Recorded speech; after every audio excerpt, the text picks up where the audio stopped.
আপনি কি জানেন বাড়ির ভেতরে সাপ ঢুকলে রাসূলুল্লাহ সাল্লাল্লাহু আলাইহি ওয়াসাল্লাম আমাদের ৩ দিন পর্যন্ত সাপটিকে মারতে নিষেধ করেছেন। কিন্তু কেন? সাপ তো বিপজ্জনক প্রাণী। তাহলে নবী করিম সাল্লাল্লাহু আলাইহি ওয়াসাল্লাম কেন এমন নির্দেশ দিলেন? এই কথার পেছনে আছে এক ভয়াবহ গভীর রহস্য, যা জানলে আপনি অবাক হয়ে যাবেন আর নবীজির নির্দেশের মহত্ব আরো গভীরভাবে বুঝতে পারবেন। এর জন্য ভিডিওটি শেষ পর্যন্ত দেখতে থাকুন। ইনশাআল্লাহ আপনি উপকৃত হবেন। তাহলে চলুন ভিডিওটি শুরু করা যাক। একবার একজন সাহাবী রাসূলুল্লাহ সাল্লাল্লাহু আলাইহি ওয়াসাল্লামের কাছে এসে বললেন, ইয়া রাসূলুল্লাহ, আমাদের ঘরে একদিন এক অদ্ভুত সাপ দেখা যায়। আমরা ভাবলাম এটাকে মেরে ফেলি, কিন্তু সাপটা যেন মানুষ হয়ে গেল।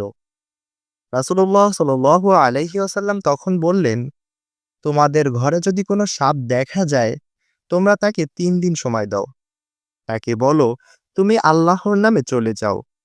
যদি ৩ দিনের পরও সে থেকে যায়, তবে তাকে মেরে ফেলতে পারো। এটি সহিহ মুসলিম শরীফের হাদিস। রাসূলুল্লাহ সাল্লাল্লাহু আলাইহি ওয়াসাল্লামের এই হাদিসটি শুধু ভয় দেখানোর জন্য নয়, বরং এটি অদৃশ্য জগতের বাস্তবতার সাথে সম্পর্কিত। ইসলামের ইতিহাস অনুযায়ী মদিনায় জিনরা অনেকেই সাপের রূপে বসবাস করত। অর্থাৎ সব সাপই প্রাণী নয়, কিছু কিছু আসলে মানবরূপে থাকা জিন, যারা মুসলমান হয়ে বসবাস করত। রাসূলুল্লাহ সাল্লাল্লাহু আলাইহি ওয়াসাল্লাম জানতেন যে যদি মানুষ ভুলবশত কোনো মুসলমান জিনকে মেরে ফেলে, তবে সেটা ভয়াবহ পরিণতি বয়ে আনতে পারে, দুনিয়া ও আখিরাত দু জগতেই। এক সাহাবীর ঘটনা হাদিসে পাওয়া যায় যে তিনি একদিন বাড়িতে এক সাপ দেখলেন। রাগের মাথায় সাপটিকে মেরে ফেললেন, কিন্তু সঙ্গে সঙ্গে সেই সাহাবী মাটিতে লুটিয়ে পড়লেন। তার শরীর নিথর হয়ে গেল। লোকেরা নবী করিম সাল্লাল্লাহু আলাইহি ওয়াসাল্লামের কাছে এসে বলল, ইয়া রাসূলুল্লাহ, এটা কি হলো? তখন নবী করিম সাল্লাল্লাহু আলাইহি ওয়াসাল্লাম বললেন, মদিনায় কিছু জিন আছে যারা মুসলমান। তারা মানুষের মতো বাস করে। হয়তো সে তাদের একজন ছিল। তাই আমি তোমাদের বলছি, আগে সাপগুলোকে ৩ দিন সময় দাও। এখন প্রশ্ন হলো, কেন ৩ দিন সময় দেওয়া? একদিন নয়, দুদিন নয়, কেন ৩ দিন? এর পেছনের কারণ হলো, জিনদের মধ্যে মুসলমান ও অবাধ্য উভয় প্রকারই আছে। মুসলমান জিনরা নবী করিম সাল্লাল্লাহু আলাইহি ওয়াসাল্লামের উম্মত হিসাবে মানুষের প্রতি শ্রদ্ধাশীল। কিন্তু অবাধ্য বা শয়তান জিনরা মানুষদের সবসময় ভয় দেখাতে থাকে। ৩ দিন সময় মানে তাদের বোঝানোর একটা সুযোগ। তুমি তাকে বলবে, বিসমিল্লাহ, আমি তোমাকে আল্লাহর নামে সতর্ক করি, আমাদের ঘর ছেড়ে চলে যাও। যদি সে মুসলমান জিন হয়, সে এই কথা শুনে সরে যাবে।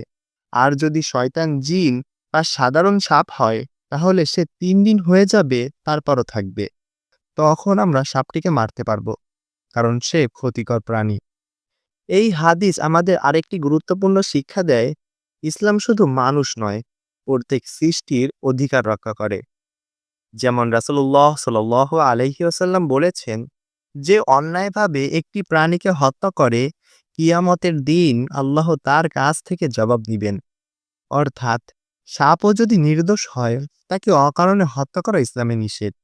রাসূলুল্লাহ সাল্লাল্লাহু আলাইহি ওয়াসাল্লামের ৩ দিনের সময় দেওয়া এটা শুধু জিন থেকে সুরক্ষা নয়, বরং মানবিক ও আধ্যাত্মিক ভারসাম্যের প্রতীক। আজ আমরা কি করি? বাড়িতে সাপ দেখলেই সঙ্গে সঙ্গে মারতে দৌড়াই। কিন্তু একটু ভেবে দেখুন তো, যদি সেটা কোনো জিন হয় যে আপনার ঘরে নামাজ পড়তে এসেছে, অথবা মুসলমান জিন হয়ে সে সেখানে বসবাস করছে। রাসূলুল্লাহ সাল্লাল্লাহু আলাইহি ওয়াসাল্লাম আমাদেরকে শিখিয়েছেন, প্রথমে সতর্ক করো, তারপর সিদ্ধান্ত নাও। এটাই ইসলামের ভারসাম্যপূর্ণ পদ্ধতি। যখন ঘরে সাপ দেখবেন, তখন এই কথা বলবেন, আল্লাহর নামে তোমাকে সতর্ক করছি, আমাদের উপরে অন্যায় করো না। এই কথা ৩ দিন পর্যন্ত বলবেন।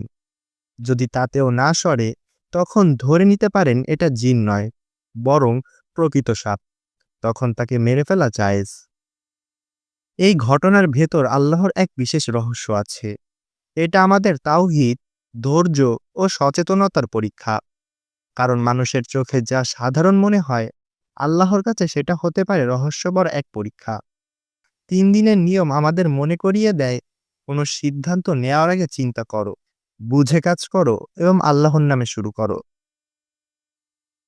বন্ধুরা, রাসূলুল্লাহ সাল্লাল্লাহু আলাইহি ওয়াসাল্লামের প্রতিটি কথা শুধুমাত্র ধর্মীয় আদেশ নয়।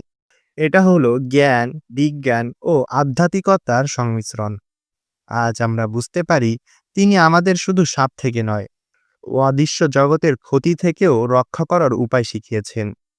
তাই বাড়িতে সাপ দেখলে ভয় না পেয়ে আল্লাহর নাম নিন, সতর্ক বার্তা দিন, ৩ দিন সময় দিন।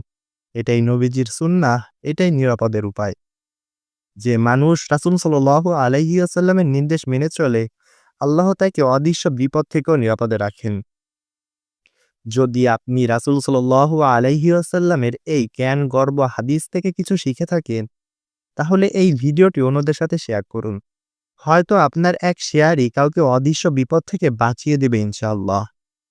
আর এরকম আরো গুরুত্বপূর্ণ ভিডিও পেতে আমাদেরকে ফলো অথবা সাবস্ক্রাইব করে আমাদের পাশে থাকুন। আজকের মতো বিদায় নিচ্ছি। আসসালামু আলাইকুম ওয়া রাহমাতুল্লাহ।